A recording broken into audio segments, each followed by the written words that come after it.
Olá, alunos do nono ano.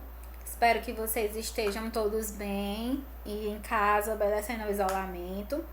Nós vamos começar as nossas revisões de conteúdo, nossas videoaulas, vendo aqueles aspectos já abordados em sala de aula. Vamos recordar alguns termos e vamos tentar explicar algumas coisas que vocês não entenderam do conteúdo, já que eu já tenho uma base dos erros e dos acertos de vocês, pela questão das avaliações. Então a gente vai começar a tentar tirar algumas dúvidas do que ficou em relação ao conteúdo. Então, lembrando que a gente viu no mês que a gente teve aula foi o sistema solar, em todos os seus aspectos, os astros que compõem esse sistema, as diferenças de um para o outro. É isso que a gente vai começar a revisar, tá? A gente vai tentar separar um pouco esses conteúdos para não ficar muito extenso no nosso vídeo. Então, para começar, trouxe essa imagem para exemplificar para vocês, relembrar, reavivar na memória como é que se organiza o nosso sistema solar, quais são os componentes desse sistema e lembrar dessas órbitas, né? Que esses astros orbitam ao redor da nossa estrela, que é o Sol. Então, vamos justamente começar pelo Sol. Então, o Sol, ele é a nossa única estrela do sistema solar. E é ao redor dessa estrela que todos os astros eles estão girando, justamente pela força gravitacional, que a gente chama de lei da gravitação universal, que vocês ainda vão ver esse conteúdo esse ano. Então, esse Sol ele exerce uma força que puxa esses astros e faz eles girarem ao redor de si. Uma coisa importante também que a gente tem que saber em relação ao Sol é em relação à estrutura. Ele, em relação à massa, que é o peso que esse astro tem, ele é 33 mil vezes mais pesado do que o nosso planeta. Outra coisa que até foi curiosidade, que eu levei até um texto para vocês lerem, foi em relação ao como essas estrelas se formam. O Sol é uma estrela amarela. E aí lembrem-se, o que acontece com as estrelas amarelas quando elas morrem? Elas se transformam em estrelas vermelhas, acabam se expandindo e engolindo os astros que estão perto, e posteriormente elas viram estrelas anãs brancas, tá? Então é isso que vai acontecer com a nossa estrela amarela, que é o Sol, mas vai demorar ainda alguns milhares de anos. O que é importante também a gente saber em relação ao Sol? O Sol, ele é esse nosso astro que está mandando para todos os planetas energia e calor. E esse calor não vem de uma queima comum que a gente conhece, que a gente denomina como combustão. Lá no Sol acontece um processo diferente que eu denomino de fusão nuclear. O que é essa fusão nuclear? O Sol ele é composto principalmente por dois gases, hidrogênio e hélio. E o que acontece para ele ter essas grandes explosões e enviar essa energia e esse calor? O hidrogênio ele acaba se transformando em hélio por um processo de fusão nuclear. Os núcleos desses átomos, desses elementos, eles vão se fundindo. E aí eles liberam energia e calor. Então é isso que acontece lá no Sol. Com relação à temperatura, o Sol, assim como a Terra, ele tem regiões de superfície, regiões mais do interior e o núcleo. E essas regiões têm temperaturas diferentes. Então, por exemplo, no núcleo do Sol, que é onde está acontecendo essa fusão nuclear, a temperatura é de 15 milhões de graus Celsius. Na região da superfície, que é o que a gente vê, visualiza, a gente tem uma temperatura de 5,5 milhões de graus Celsius. O Sol, ele sendo o centro desse nosso sistema, ele junto com os outros astros vai formar o que a gente conhece como sistema solar. E aí, que astros são esses, para a gente relembrar? São os planetas, os satélites, os planetas anões, os cometas, os meteoros, e todos os outros astros, as poeiras que estão flutuando dentro do espaço. Tudo isso vai compor o nosso sistema solar juntamente com o Sol. Então vamos lá, nós vamos começar pelos planetas. O nosso sistema solar é composto por 8 planetas. Esses 8 são Mercúrio, Vênus, Terra, Marte, Júpiter, Saturno, Urano e Netuno.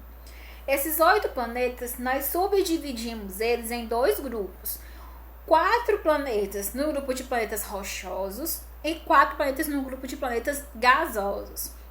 O que são os planetas rochosos? São aqueles que têm uma estrutura formada por rochas. O nome já diz, a gente pode encontrar planeta rochoso ou planeta telúrico. Lembra desses nomes, os planetas telúricos são os planetas rochosos. Então, esses planetas têm na sua formação rochas. Os planetas gasosos, ou que eu posso chamar de planetas jovianos, são planetas que são formados primordialmente por gases. Por isso que tem essa denominação. Então, para o nosso vídeo, a gente vai separar os planetas rochosos também dos planetas gasosos e tentar ver as diferenças de cada um. Então, a começar. Então, o primeiro planeta do nosso sistema solar, que é o planeta mais próximo do Sol, é Mercúrio. Ele é o menor planeta do nosso sistema e ele tem essa característica de parecer muito com a Lua, de ter essas regiões de crateras. E isso é um indício de que ele recebe muitos choques de asteroides, de meteoros, por isso dá essa configuração de crateras em Mercúrio.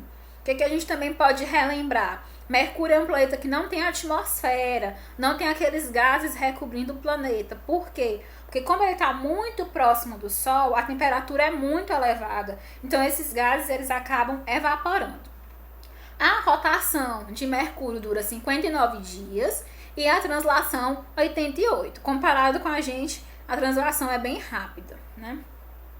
A temperatura, como eu falei para vocês, é de 400 graus durante o dia e à noite, na parte que está voltada para o outro lado, sem ser o lado do Sol, é menos 200 graus Celsius, tá? Ele tem essa variação de temperatura. Mas mesmo assim, Mercúrio ainda não é o planeta mais quente do nosso sistema.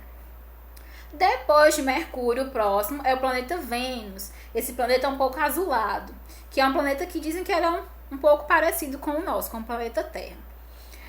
O planeta Vênus, ele tem uma peculiaridade de ele sim ser o planeta mais quente do sistema solar. E aí isso tem uma explicação. A explicação está na composição do planeta. A atmosfera de Vênus é uma atmosfera composta quase em sua totalidade por gás carbônico, pelo CO2. E aí o que é que esse gás carbônico faz? Ele causa um processo conhecido como efeito de estufa. Lembrem, o que é o efeito de estufa? É o efeito que mantém a temperatura, mantém as coisas quentes. E aí o que acontece no efeito estufa? Quando a atmosfera de Mercúrio recebe o Sol, o calor do Sol, em vez de uma parte ficar no planeta e a outra parte sair, que é o que acontece aqui na Terra, como tudo é CO2, o calor entra e fica. Então o planeta ele se mantém sempre quente. Por isso que a temperatura de Vênus é de 464 graus Celsius. Com relação à rotação, ele leva 243 dias para dar uma volta em torno de si mesmo e 224 dias para dar uma volta ao redor do Sol. O próximo planeta é o nosso, planeta Terra, o terceiro planeta do sistema solar. Tem todas aquelas peculiaridades que eu falei para vocês, de ser formado por camadas, de atmosfera, hidrosfera, biosfera e geosfera. Ser o único planeta que contém vida comprovada no nosso sistema. É justamente uma coisa que interfere nessa questão da vida, é a temperatura média do nosso planeta. Se somar todas as temperaturas de todas as regiões, a média é de 15 graus, que é a temperatura ideal para se ter vida. E a gente possui um satélite natural, que é a Lua, que está orbitando o nosso planeta Terra. Nossa rotação, como nós já sabemos, dura 24 horas e a translação 365 dias e 6 horas. O último planeta rochoso é Marte. Talvez seja o planeta que mais tenhamos curiosidade em saber o que tem lá. Ele é conhecido como o planeta vermelho, porque a sua superfície é formada por ferro, por isso que tem essa coloração avermelhada. Ele possui 2 satélites, que é o Phobos e o Deimos, que são 2 luas, vamos dizer assim, girando ao redor de Marte. Ele é um planeta que tem comprovações de ter vestígios de água congelada nos polos. Então pode ser que há milhares e milhares de anos Marte tenha sido alguma coisa parecida com o nosso planeta. O que a gente pode também falar em relação ao movimento de rotação, que dura quase o mesmo tempo da Terra, mas é 24,6 horas. E a translação, que são 686 dias. O que vocês poderiam questionar? Professora, tem muita coisa parecida com a Terra. Por que a gente não tem vida comprovada em Marte? A primeira coisa que a gente pode tentar identificar é quando a gente olha a temperatura, que tem aqui para vocês. Ó. Durante o dia, 25 graus. tudo de boa. Pra gente 25 graus aqui em Teresina tá uma maravilha. Mas durante a noite são menos 120 graus Celsius. Então isso não é uma temperatura para manter um ser vivo vivendo tranquilamente no meio do planeta, tá? Então, lá no vídeo de hoje a gente falou desses primeiros aspectos do sistema solar, os componentes do Sol e dos planetas rochosos. No próximo vídeo a gente volta com o restante dos planetas, tá certo? Assistam, gente, estudem, relembrem, respondam os exercícios, coloquem o cérebro de vocês para exercitar nesse período difícil. Vamos tentar nos focar nos estudos, que vai ser o melhor que vai acontecer. Então a gente continua no próximo vídeo para até terminar esse conteúdo do sistema solar, tá? Fiquem todos bem.